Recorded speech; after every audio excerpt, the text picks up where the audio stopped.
Sorry, for the full texture rendering, I don't mind if you wanted to actually capture the render from your viewport. Just make sure your viewport is in high quality. That's okay. There also is a render mode inside. It's called iRay. So if you hit F10, it'll activate basically render mode.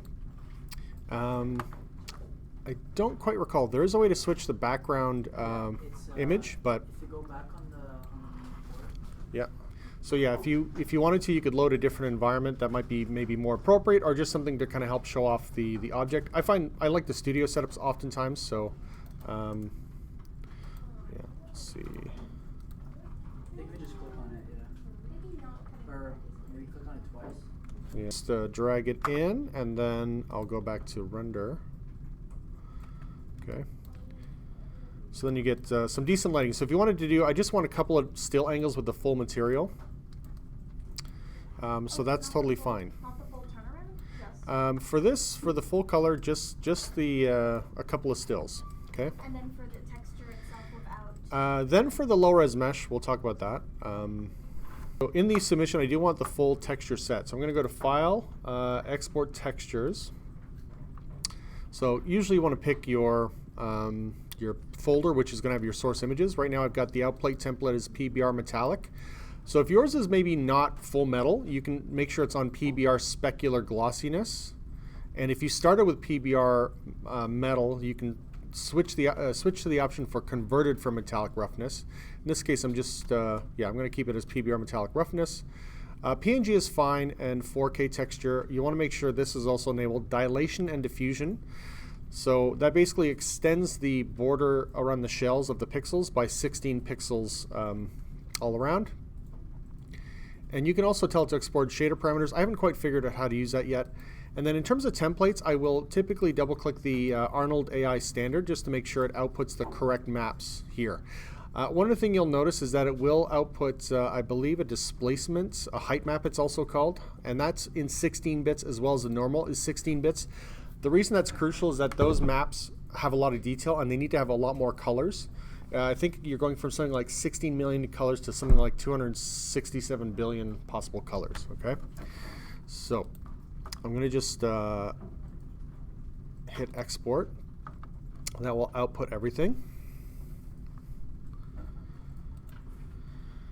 You can also use Arnold as well. I think that's totally fine for your stills. I've talked a little bit about that in another presentation, so I won't go over Arnold again, but we'll talk about sort of very good, high quality, basic turntables from essentially my viewport. So the main things I want to see is the normal map display, your full color texture, which you can preview in Substance, and we're going to look at basically the normal map on top of the mesh inside of Maya, and then just the basic wireframe, because I also want to just see the mesh as it is, basically. Okay, so for this, instead of using this Arnold material, what I will use, I typically like to use a Phong just to display my material in terms of normal maps. So under bump mapping, I'll click on the checker. And then under here, I'm going to just simply click on File. Make sure you set this to from bump to tangent space normal. And then I'll click on the arrow going into the box and then locate my normal. Sorry, I think that's this one. And then again, if we hit 6 on our keyboard, we should see that display fairly nicely. Now, the colors will look weird, and that's partly because the color space, it's a bit hard to explain, but basically 8-bit images, which are that sort of 16.7 million colors I mentioned, that's 256 possible shades of red, green, blue. When you multiply together, 16.7 million colors. These are high bit depth images, which are typically in a raw format. So when you switch to that, it will display correctly. And then I'll sort of bump back out of here. I'm going to just also turn up the specular power, because I just want to kind of show off or see the texture map, okay?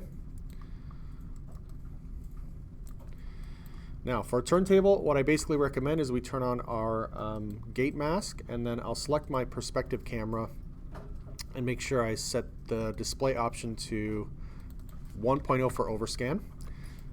Typically, I'll hit F to frame and then just make sure I have maybe a bit of a high angle, like a 3/4 view.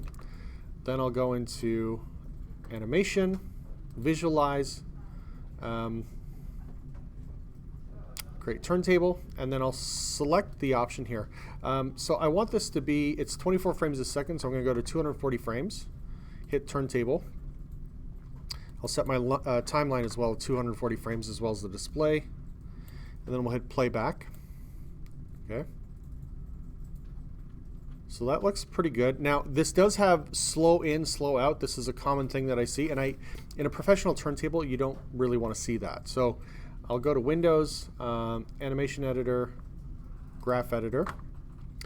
Typically you have to select, when you do the turntable option, it's basically creating a group and it keyframes that. So I'll select the group, select the keys, set them to linear, and then you have a consistently rotating turntable. Okay.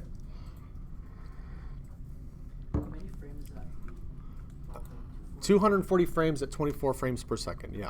So this is good. I think maybe the normal app is just a bit too intense, so I might just go in here and see if I can adjust it, but yeah, maybe just the bump depth we can tone down a little bit. Again, I usually will like to set it a little bit less than just the default because it looks kind of fake. Something else I've noticed too in a lot of films and TV shows I've seen recently, I've seen things be like really shiny and greasy looking or just not shiny enough. And part of that is this reflectivity of the surface, the depth of the bump. Okay, so if this is done, I'm going to just make sure I deselect the object because I don't want to have the wireframe in this case show up. So I'll go to Play Blast, hit my options box, make sure this is set to 100% scale. I also want to make sure I go to my render options and ensure that I'm in full HD. So this should be familiar by this point, right? Pretty standard.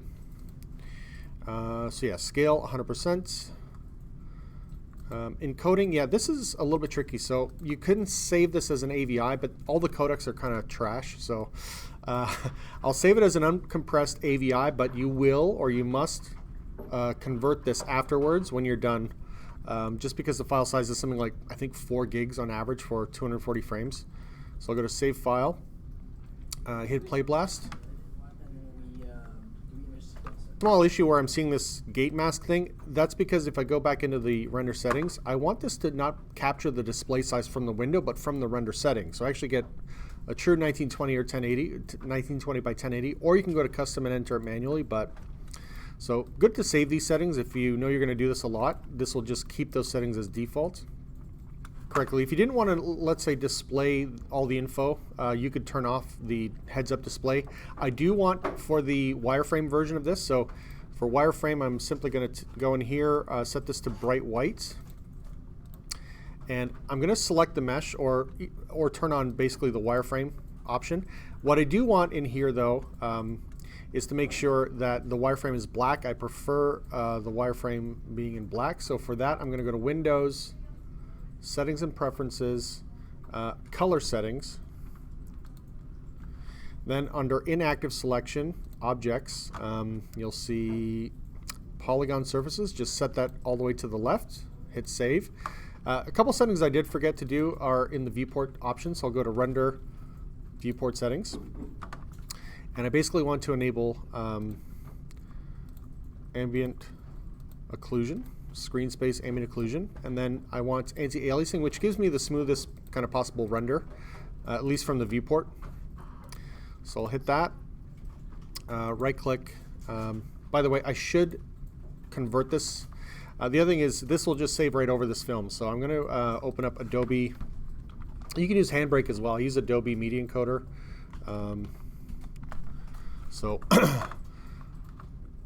The default H.264 is fine. So this is Media Encoder. Handbrake operates on a very similar function. So you just drag in your movie.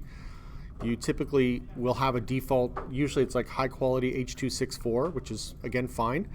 Usually I will click on this kind of setting here, the match source, and I just want to disable the audio. I have no audio. I'll hit OK, and then I'll hit this little green playback button, which is going to convert. And then I'll simply rename it in the folder to we'll say blend normal or Phong normal map, and then we'll render the wireframe. So we go from about 1.3 gigs to 8.3 megabytes. Huge change. Phong underscore norm. That's fine. Usually I want to double check and play back, and it's pretty good. Okay, hit exit.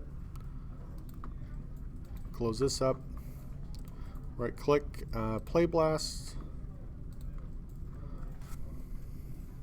Okay, so there's the turntable, which looks pretty good, right? So basically this allows me to analyze the mesh. I could render it 4K just because you do see it's a little bit pixelated, or we could also use the Arnold method, but for this assignment it's totally fine. Yeah, to get the heads-up display, it's under Display, Heads-Up Display Poly Count. So I do like to have that on. Display, Heads-Up Display, and then just simply enable Poly Count. If you hit 3 on your keyboard, you will have a smooth version of the mesh, which I often prefer, but you see the poly count display goes up by 16 times, basically. So there's a little trick to this. If you go to Display, Heads Up Display, into the options for this, you can say the cage, which is your low poly cage or your control mesh, control cage. So even though it's on smoothing, it will show the original low poly count. So it's kind of the best of both worlds.